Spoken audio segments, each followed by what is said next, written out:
button at the bottom of your screen.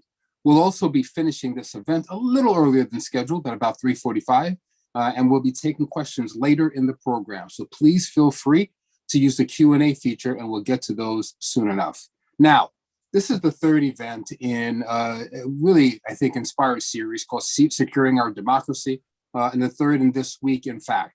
We hosted Majority Leader Chuck Schumer at the start of the week, and then Senator John Tester of Montana to discuss their take on this moment in our democracy. I'm thrilled to now welcome the mayor of Houston, Texas, Sylvester Turner, and the mayor of Madison, Wisconsin, Satya Rhodes-Conway, to discuss how attacks on our democracy have impacted their communities and what they see as the most pressing needs in this moment.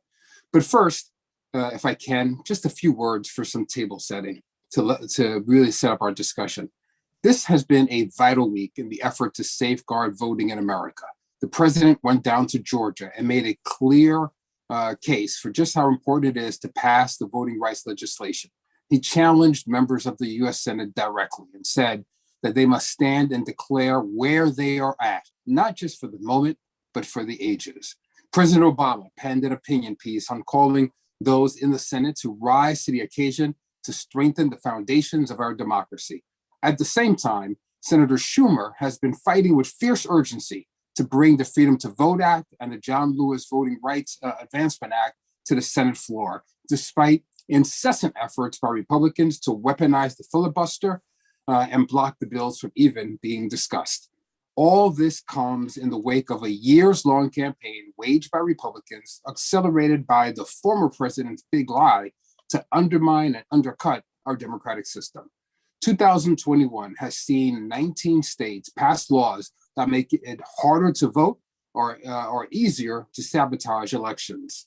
The response to protect our democracy requires solidarity across all levels of the government, from Congress to state officials, and yes, to our mayors. Mayors are on the front lines of delivering for their constituents. When confronted with the pandemic, it was mayors like Mayor Turner and Mayor Rhodes-Conway who got creative and used whatever means at their disposal to expand access and participation. When confronted with ongoing attacks, they are digging in on the ground, standing by their constituents, doing whatever is needed to make sure that those vital voices are heard. So Mayor Turner, Mayor Rhodes-Conway, thank you so very much for joining us today in the middle of all of your incredibly busy schedules. Thank you for the work you're doing to fight for the right to vote. And I want to start by opening the floor up to both of you. I know each of you have plenty to say on this issue. So first, I'm going to turn to Mayor Rhodes-Conway for a few minutes, and then we'll come right to Mayor Turner. Well, thank you, Patrick. It's a real pleasure to be here with you and with my brother, Mayor Turner. This is such a critical time in our country, and it really is incumbent on all of us to understand what's going on and to protect our democracy against the attacks that are coming towards it. Here in Madison and Wisconsin, it has been incessant. We've certainly been fighting voter suppression and attacks on democracy for years, but in the past year, it has reached a new level, I think, that is unprecedented. And the attacks have gotten more personal, and they have gotten more just completely unreasonable and ridiculous. And I really appreciate you drawing attention to what's going on at the local level, and not just how we are working to advance voting rights, but the attacks that are coming against us, because I think it's really important for everyone in the country to understand how serious this is.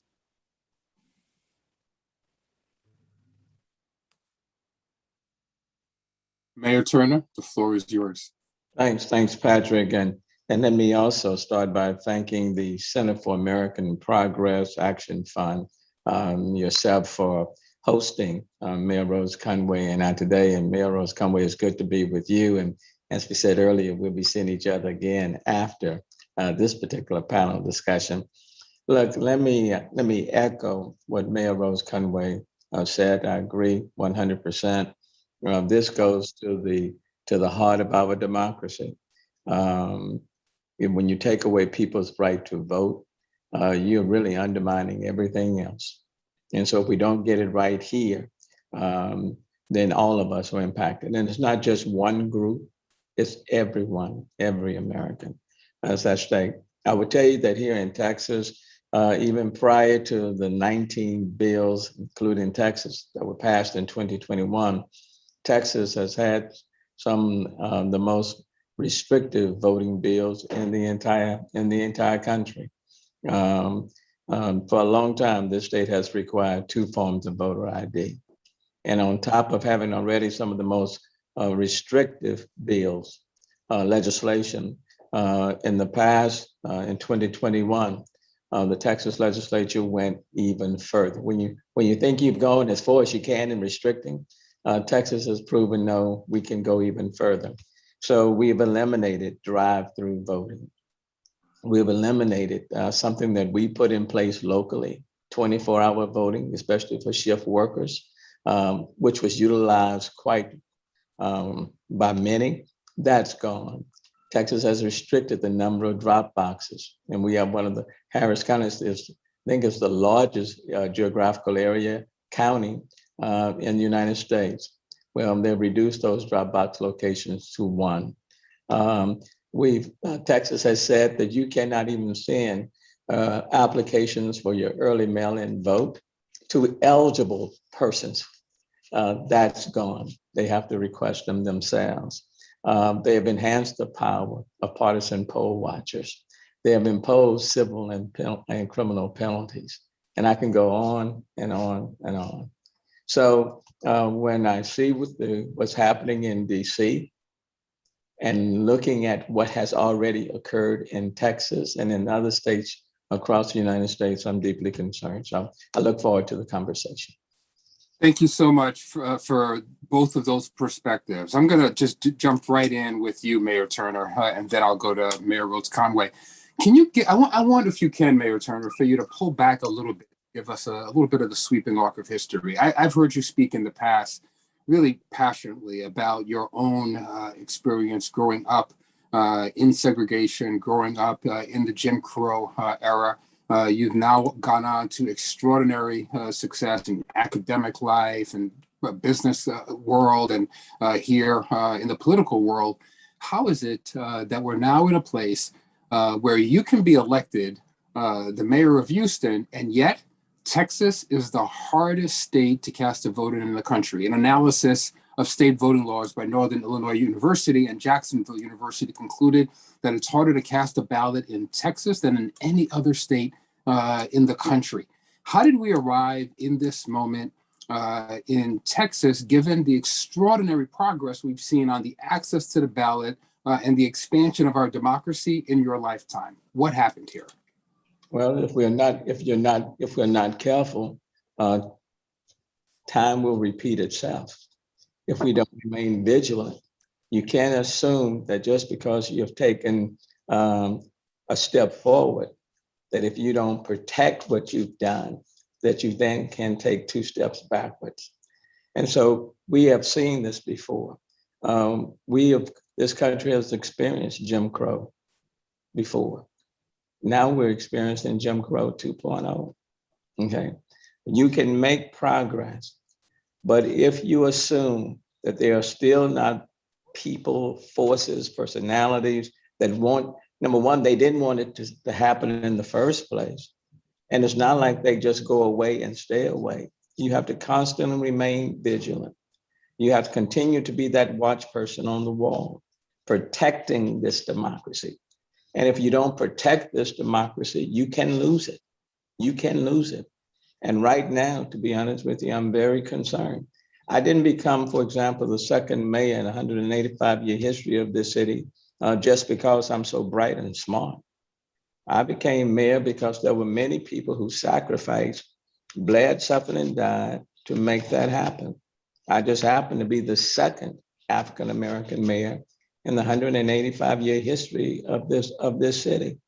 But the reality is if we allow people to take away that right to vote, okay, the question is, will there be a third and a fourth and a fifth? And lastly, what I would say, yeah, I grew up, I'm a native Houstonian. I grew up in a low-income African American community. And the powers that be at the time divided that community up into 3 separate school districts so that no one school district would get all of those Black kids. So they divided us up into 3. I was bused 18 miles one way to go to school, 36 miles a day. Okay. And then we fought against that, and people rallied and people voted. And since that point to where I am today, progress has been made. But now people are doing everything they can to turn back that clock. And it doesn't just impact African Americans. It impacts women. It impacts our young, our old, those in between, people with disabilities, people who are diverse, sexual orientation. Everyone is impacted. And I might add, and it even will impact Republicans as well. Thank you for that sense of history and for that grounding, Mayor Turner.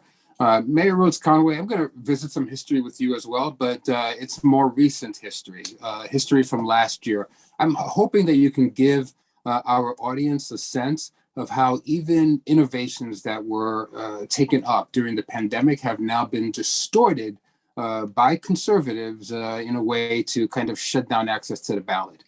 In 2020, Madam Mayor, we were in the middle of one of the worst parts of the pandemic, and you did everything that you could to ensure that people in your city would have the ability to vote in a free and fair election. That included accepting a grant from a nonprofit to help make elections safe during the unprecedented circumstances of the pandemic. Now, we find that you're facing a lawsuit launched by Republicans in the state legislature that focuses on the use of those funds. Tell us what it's like to work so hard to ensure fair elections when you're facing these kinds of really reprehensible tactics. Yeah, I have to say, Patrick, it's frankly exhausting to be fighting so hard to make sure that every eligible voter can vote in a way that is safe and secure and fair and easy. And then to turn around and be attacked personally, professionally, to have our clerks attacked.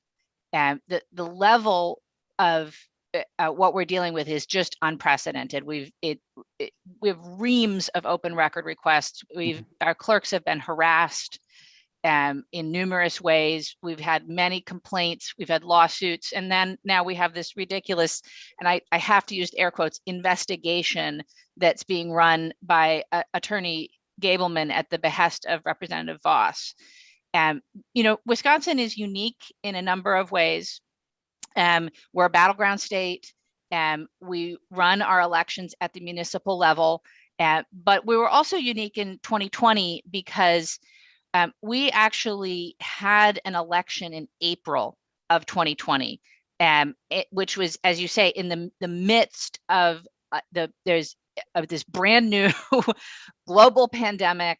And we don't have vaccines yet, and we don't know, what we're dealing with and whether people are going to come out and vote or not. And as you said, we did everything we could think of to make it safe, to keep people healthy, to protect our poll workers, to protect our voters. And we learned from that experience. And then we took what we learned and we tried to implement it in November. And yeah, it was expensive, right? We saw absolutely unprecedented levels of absentee ballots, just beyond what we had ever experienced before. And, those things, it doesn't happen for free, right? We have to print the ballots. We have to print the envelopes. We have to mail them out. We have to get them back. We have to have the staff to process them. And so yes, we did accept a grant. We used it to bolster our absentee ballots. We used it to purchase and install safe and secure ballot drop boxes outside of our fire stations. We used it to offer hazard pay to our poll workers, to supply them with PPE, to clean our polling places, the whole list of things to try and keep voters safe during a pandemic. And the reason we had to do this is because our state legislature did nothing to help us. Nothing. We had Representative Voss at tweeting photos of himself in full PPE working at a polling station and then turning around and attacking us for trying to keep other poll workers safe. Which this is the level that we're at. And now we're being attacked after the fact by people who didn't like the outcome of the November 2020 election for doing everything we did to make it easier and safer for people to vote. So this is exhausting. It's ridiculous. Our clerks need to be able to move on to focus on the rest of their work and on future elections.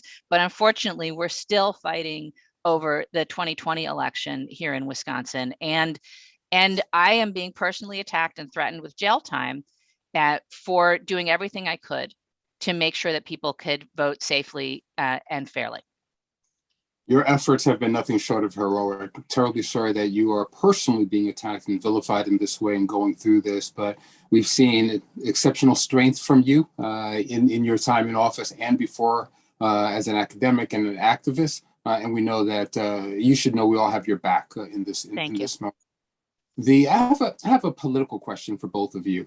In my opening, I decided not to speak specifically to what occurred in the Senate yesterday.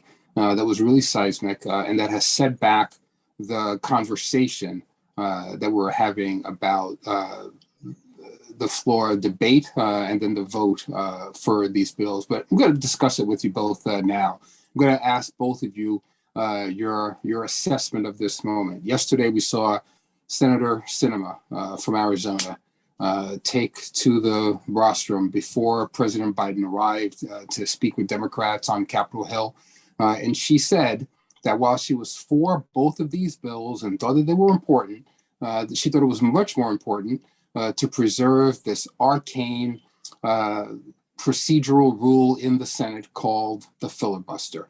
And she has made it clear that she's planting her flag on that hill and protecting it. And as she did so, she said she was doing it because she felt that breaking up the filibuster would invite disunity in our political discourse and in the country. Given that both of you are in municipalities and in states now where Republicans are passing these onerous restrictions in a not a bipartisan fashion, how do you respond to the claims that were made by Senator Sinema about the filibuster and how that should supersede the need to press into these bills? I'll come to you first, Mayor Turner, and then Mayor Rhodes-Conway.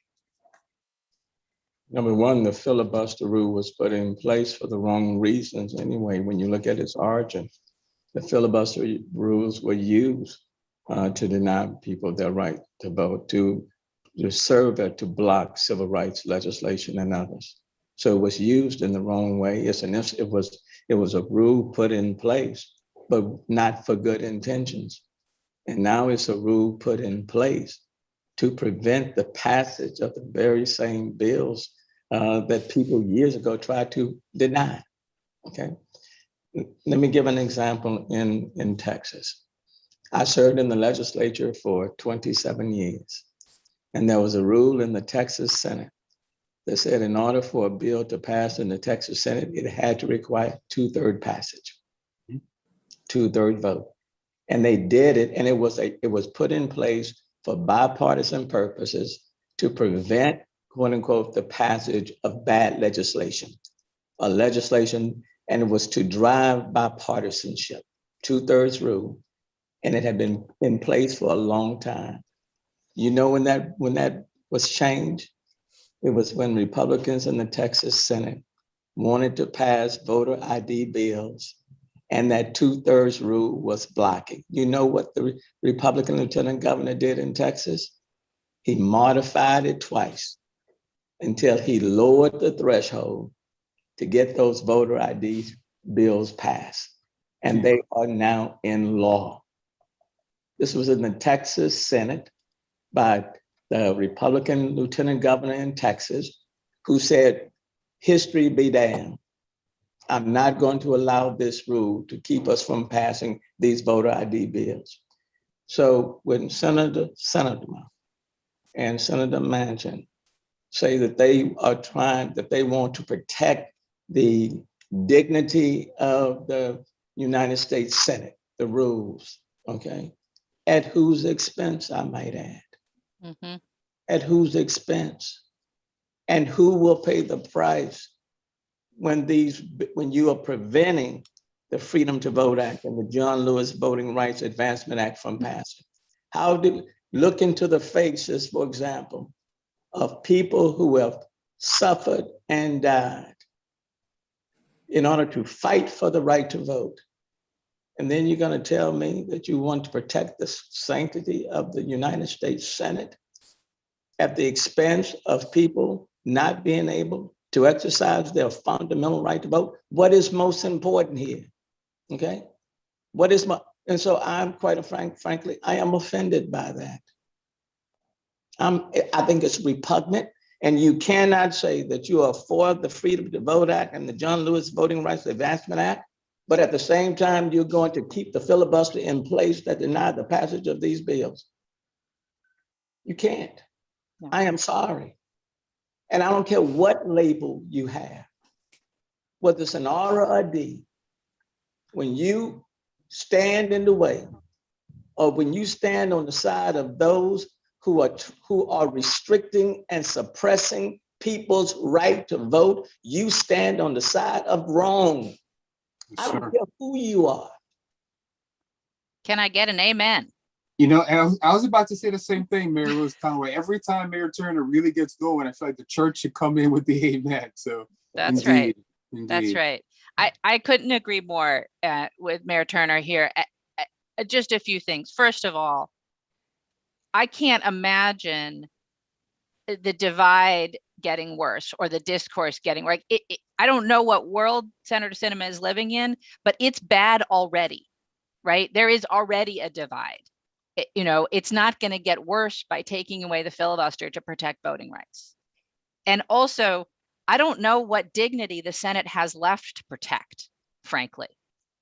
So that carries no weight with me. It's absolutely nonsensical for us to have a patchwork of state laws governing the most important act of our democracy. It's nonsensical. It does not make sense that we have one level of early voting possible here in Madison, Wisconsin, and another in California, and a different one in New York State. That makes no sense, right? Yep. These are fundamental things that should be, we should have a level across the entire nation that protects voting rights. So there are in the bills that we're talking about, there are some critical things for local governments, I believe. First of all, just setting that federal standard would be really, really important. And returning the authority of the federal government to make sure that states are not engaging in voter suppression, which they are doing left and right across the country, right? We need the federal government to play that role.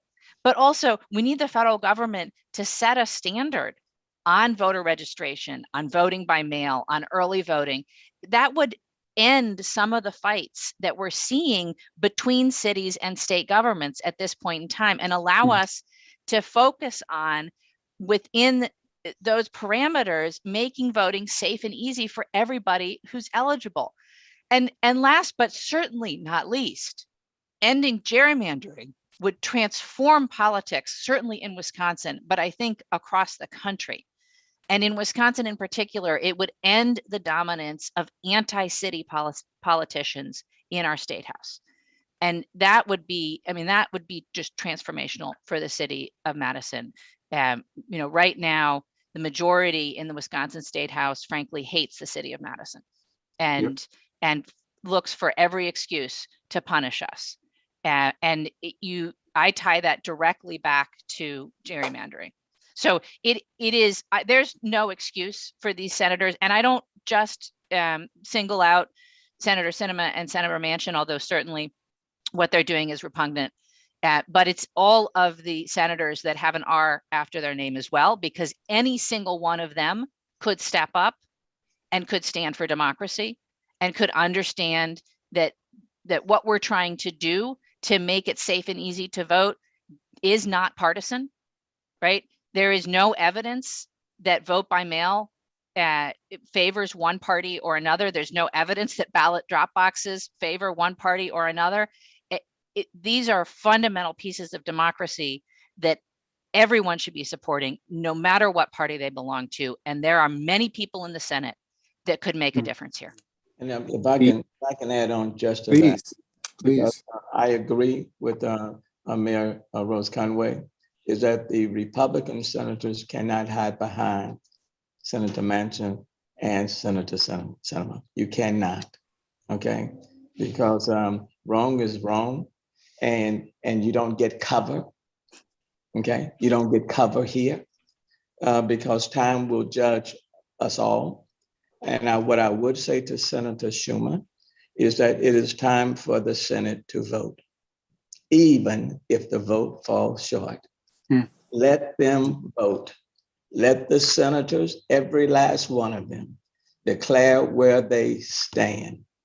And if they're voting no to the Freedom to Vote Act and the John Lewis Voting Rights Advancement Act, then go on record voting no. But let them vote and let them publicly declare, not just for now, so that they can be judged for years and decades to come. Let them vote. And I say that as president and chair of the African American Mayors Association, we want them to vote. Then let them come back and answer to their constituents. Right, Yep. exactly. Yep. History will not absolve them, and I believe their constituents won't either. Before I open this up to questions, Mayor Rhodes-Conway went into some of the details of what's in these bills and what the impact can be across the country and states. But I want to ask both of you, since in addition to being excellent political leaders, both of you really get into the weeds on policy and budgets. I want to ask both of you what you will do if these bills pass. If we are fortunate enough to have somebody have an epiphany and we get these bills through. They come with the allocation of real dollars into cities across this country at the state level, at the local level. If both of you had new resources that you could spend to ensure accessible and fair and secure elections in your cities, what do you think your top priorities would be in that regard, right? You're both mayors in a time where we've got this pandemic, folks are worried about inflation, there are all kinds of issues with how you mitigate for climate, healthcare, all these things happening. But if you suddenly had this new infusion of resources expressly for free and fair elections in your cities, how would you invest those resources? I'll let either of you begin. Well, I think certainly enhancing the technology is very important. A lot of cities operating and counties operating with old equipment. So I think you certainly want to upgrade your infrastructure. I think that's very important. I think you also want to make sure that we're still in the midst of a pandemic, and all of the things that Mayor Rose-Conway they have instituted there in Wisconsin and Madison and other places should be instituted across the board, because we don't know when this pandemic is going to end, and you want people to feel as though that they can vote in a safe way. I think it's also important, for example, in our case, to be able to send early ballots to those who are eligible to vote, and getting that out. I think all of those things are critically important. Expanding the number of drop boxes. For us, the drive-through voting worked extremely well. Overnight voting worked extremely well for shift workers. So those have been proven to be effective. A lot of the community engagement, just encouraging people to get out to vote, and reminding people that elections matter and the people that you select matter. You can vote for whoever you choose to vote for, but just getting those type of messages out. But I would tell you, Patrick, whether these bills pass or not, we're going to be doing some of the same things anyway.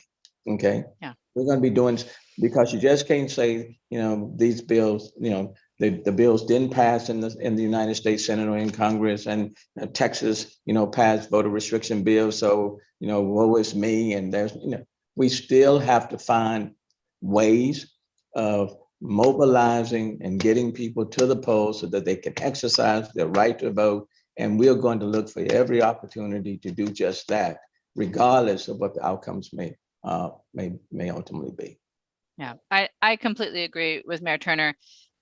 Many of the same things that we would do here in Madison and that we will do to the best of our ability.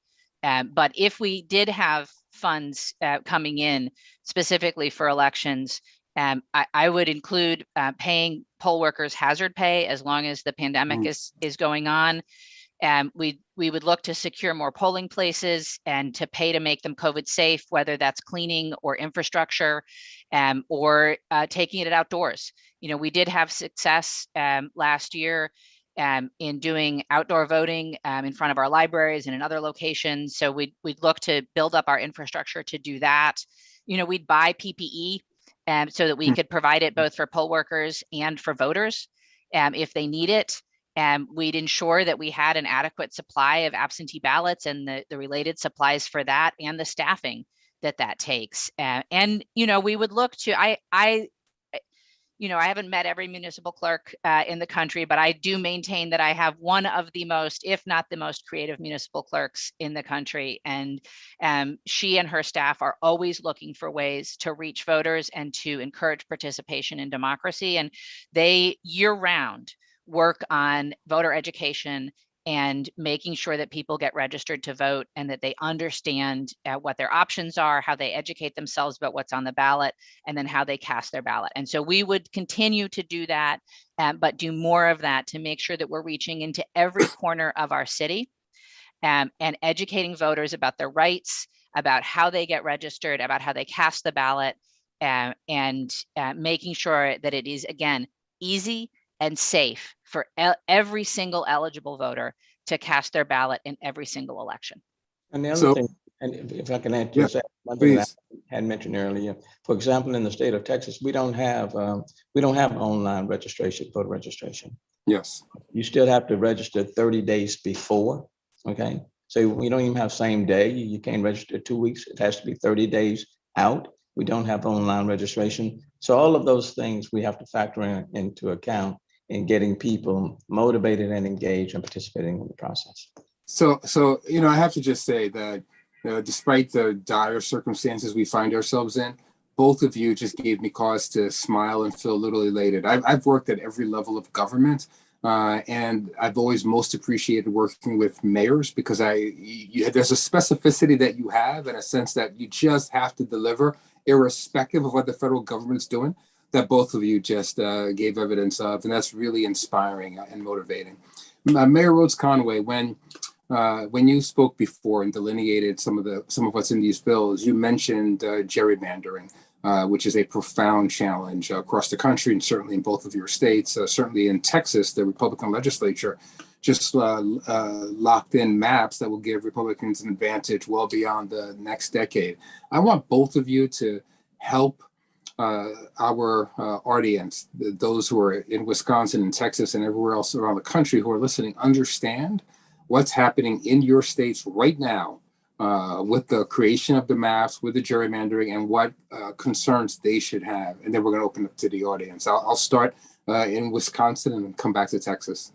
It's a great question, Patrick. I mean, Wisconsin's maps have been a complete disaster for a decade or more. And we do see that, you know, sort of locking in one party rule. And when you compare the legislative elections against the statewide elections, it's clear that these maps are not fair maps. What the governor has tried to do here, he created a People's Maps Commission. They drew up maps that, you know, are really designed for the people to pick their representation rather than the other way around, which is how it should be. And unfortunately, the legislative majority has rejected that. And, you know, this is going to be fought out in the courts. And I really, I just don't think that this should be settled in the courts. I hope it's settled favorably. But honestly, voters should be able to pick their elected officials, not the other way around. And I'm really worried about what this means for the future of Wisconsin, for the future of Wisconsin cities. And what that means for our country subsequently, because, you know, I don't want to put undue emphasis on the importance of Wisconsin in national politics, but the outcome of Wisconsin elections actually does carry a disproportionate weight in national politics. And so I do think it's something that everybody should be paying attention to, not just in terms of the gerrymandering that's going on, but as I said, all of the other voter suppression efforts that are happening across our state. And in particular, I think the efforts to attack election officials and poll workers for their efforts to promote democracy. That is the most chilling and disturbing aspect of all of this in my mind. Thank you so much, Mayor Rhodes-Conway. Same question to you, Mayor Turner, on gerrymandering. But as Mayor Rhodes-Conway just reminded us, there is need to be alarmed by the physical attacks, the threats to election workers. In a report by the Texas Civil Rights Project revealed there were 40 reports related to in-person voter intimidation in Harris County, which was more than 50% over any other Texas county. So I'd love it, Mayor Turner, if you could answer both about gerrymandering and then about voter intimidation as well. Okay, thank you.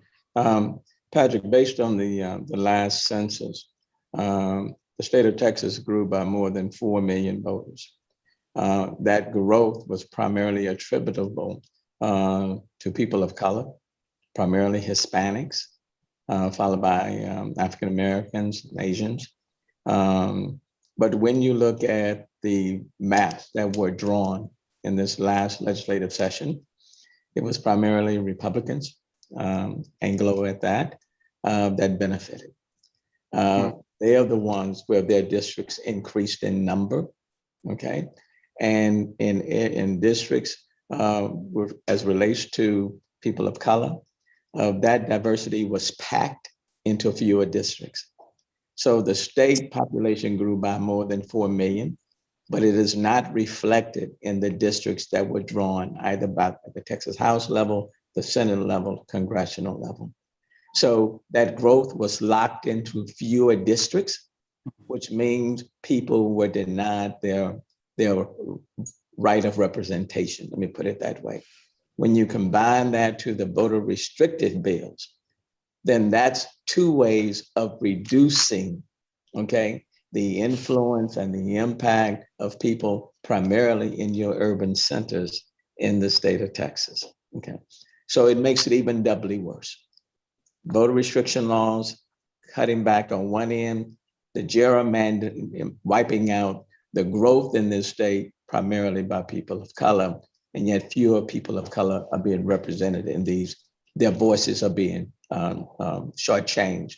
With respect to the intimidation, based on the last bill that was filed, the legislature increased the power of partisan poll watchers that are primarily being placed in your urban centers in democratic, so-called democratic areas, districts. And they have the power pretty much to kind of stand over people while they are voting.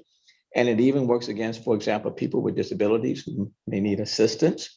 And so it is in the enhancing the power of these partisan poll watchers really serves to intimidate and suppress. And I've encountered them myself in previous elections. And now their power has been enhanced from this last bill. There was an interview or something that came out last year where Republicans were saying that they were looking for 10,000 partisan poll watchers to place in urban centers, okay? And then mind you, all of what we are talking about are pretty much aimed at the urban centers. Very little of this is aimed at in the rural portions of the state of Texas. So that's what we are facing. So it's an all-out battle on all fronts. And if I can just tie it back, that's why the remarks of the senators in the United States Senate about protecting the dignity or whatever you want to call it of the U.S. chamber is just really repugnant when you see what's happening out here in the field. People need to come out into the real world and see what's taking place in the real world. Well said, again, of course. So I'm going to take two questions from the audience and combine them into one final response from each of you. Let's see if I can meld these questions together as one. We've got an insightful question. This person says, we know that both of you and 150 of your colleagues as mayors sent a letter to the Senate in support of voting rights legislation. Can you talk about how unified mayors around the country are in this moment in your experience on this issue? Now, I know Mayor Turner, you mentioned, of course, that you chair the African American mayors. Mayor Rhodes-Conway, I know that you are a co-chair of the climate mayors. So it'd be interesting from your perspectives of these networks, how they're responding in this moment. So that's one part of the question. And then the last question is from Shyamal Sharma, who says, how can we, any of us, average citizens, engaged and concerned, both pre-election and on election day, what can we do to support the work of our mayors and other elected officials? So if both of you could wrap this up by speaking powerfully to the networks that you're privileged to be a part of and how you see mayors around the country that you work with responding, and what you think your constituents can and should be doing to get some more momentum on this issue. Mayor Rhodes-Conway, I'll go to you first. Okay. Well, those are both great questions. I think that mayors are pretty unified on this front, that we believe in democracy and we want our constituents to be able to vote. I was really heartened by the number of mayors that signed on to the U.S. Conference of Mayors letter, and that it was a bipartisan set of mayors. I think that's really important. I have also worked personally with other mayors in Wisconsin on this issue, and I've talked with many mayors across the country, not just about the federal level action, but also about what we are individually doing in our cities to make it safer and easier to vote. And we share best practices all the time. And I think that's a really important function of the network of mayors that we belong to. In terms of what individuals can do to advance the right to vote, I would say there's many levels here, and everybody should choose their own comfort level. Certainly, people should be advocating with their own senators for action in the Congress, and I think that's important. But you should also be advocating in your state houses for laws that promote democracy instead of suppressing it. In terms of supporting mayors, obviously, you should be electing pro-democracy local elected officials and lobbying the ones that you've got to make sure that clerks' offices have the resources that they need, and are adopting these best practices and being creative in how they make it easy and safe for people to vote. But there's also work to be done just in registering voters, in educating voters. One of the organizations that is really active here in Madison is the League of Women Voters. I have a high degree of respect for the work that they do, but there are other places that you can volunteer in a nonpartisan way to make sure that elections are accessible to everybody. And I think that's a really powerful thing to do for individuals to help each other get access to the ballot and make sure that we really are encouraging people to vote in every single election. Local elections, state elections, federal elections, they're all important. And our democracy depends on people participating in all of them. And I agree with what Mayor Rhodes-Conway said. And what I will indicate is that we're all part of organizations where there are mayors from red cities and blue cities, and we work well together. Number one, for mayors, it's all about results. It's hard to find a Democratic pothole or a Republican pothole. I mean, they're just potholes for us. And we also recognize that it's important for our people to have the right to vote. Even for the U.S. Conference of Mayors, it has come out in support of the Freedom to Vote Act and the John Lewis Voter Advancement Act. And that's a bipartisan group, which we are all affiliated with. So I think we recognize that we lose when we get divided on this at this level. We don't win. I don't care who you are as a mayor, we simply don't win. We represent everyone, and we want everyone to be able to exercise their right to vote and vote for whomever they choose to vote for. But I think you will find that mayors across the board, regardless of our political affiliation, we strongly believe in giving people the right to vote, okay, and not standing in their way. In terms of what can you do, what I would say to people, never minimize the power of one. Okay? Never minimize the power of one. One person, one voice can make a difference. It's when people stand down and remain silent that those who speak up, even if they're speaking up against the interests and rights of others, prevail, because your silence joins their voice, even if you don't agree with their voice. So I don't care who you are, your voice is important.